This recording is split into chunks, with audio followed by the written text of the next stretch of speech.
Bismillahirrahmanirrahim. Assalamualaikum warahmatullahi wabarakatuh.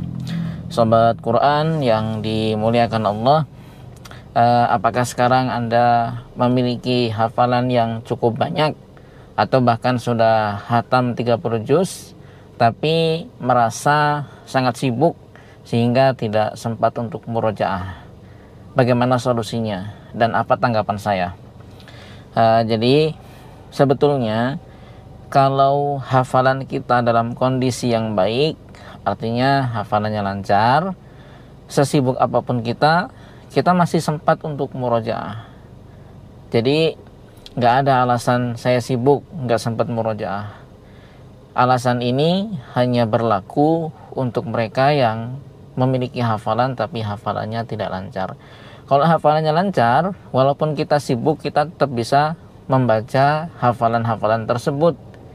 Misalnya kita sedang ada jeda sedikit atau melakukan aktivitas yang ringan, kita bisa sambil qomat kamit membaca hafalan.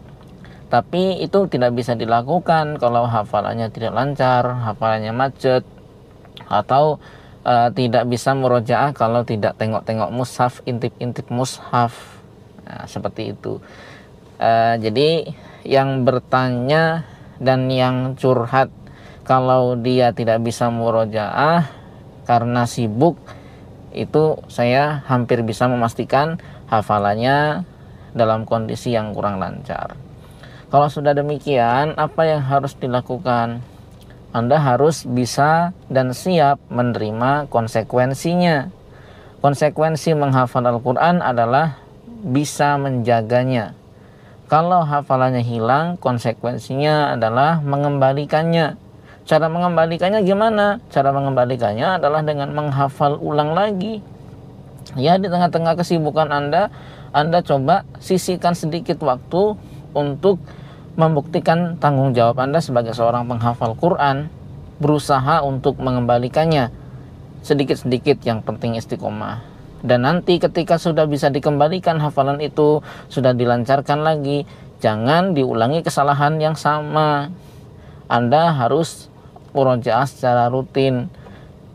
Kalau hafalan yang sudah kita lancarkan kembali, kemudian manajemen murojaahnya kita sama seperti sebelumnya, ya nanti akan sia-sia lagi. Hafalan yang sudah dikembalikan, yang sudah dilancarkan akan hilang lagi, dan nanti Anda harus mengembalikan lagi, kerja bolak-balik hanya berkutat di seputar melancarkan hafalan saja. Jadi yuk sekarang kita perbaiki niat, perbaiki azam, perbaiki lagi istiqomah kita, kesabaran kita. Nah, setelah itu kita usahakan untuk mendapatkan hafalan itu sedikit demi sedikit. Setelah hafalannya kembali, jaga dia baik-baik, murojaah dengan rutin. Kalau hafalan kita lancar, sambil jalan bisa membaca hafalan, sambil duduk bisa, sambil kerja ringan bisa. Jadi walaupun sibuk, tidak ada alasan tidak murojaah, karena kita bisa murojaah di mana saja. Jadi seperti itu. Itulah nikmatnya seorang penghafal Quran, seorang penghafal Quran yang hafalannya lancar. Nah, mungkin itu sedikit nasihat buat saya.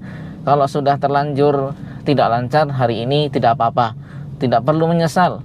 Ya, yang perlu Anda lakukan adalah yuk kita bangkit lagi, yuk kita semangat lagi, kita kembalikan lagi hafalannya. Kalau perlu dihafal ulang nggak apa-apa. Insya Allah, Allah akan memaafkan kita.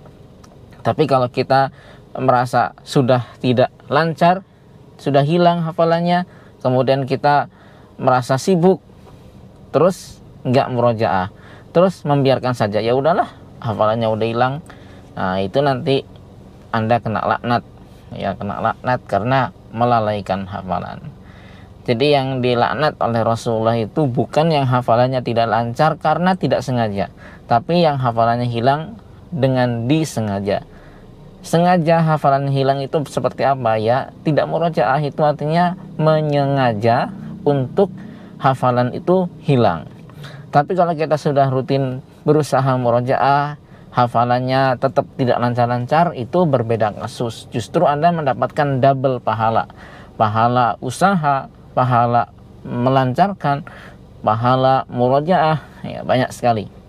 Ya, jadi bukan soal lancar tidak lancar sebetulnya, tapi usaha kita. Usaha kita itu sejauh mana. Oke, mungkin itu aja ya untuk hari ini. Nanti kita sambung lagi. Silahkan disampaikan aja di kolom komentar kalau ada pertanyaan, saran, atau apapun lah seputar menghafal Quran. Billahi taufiq wal hidayah. Assalamualaikum warahmatullahi wabarakatuh.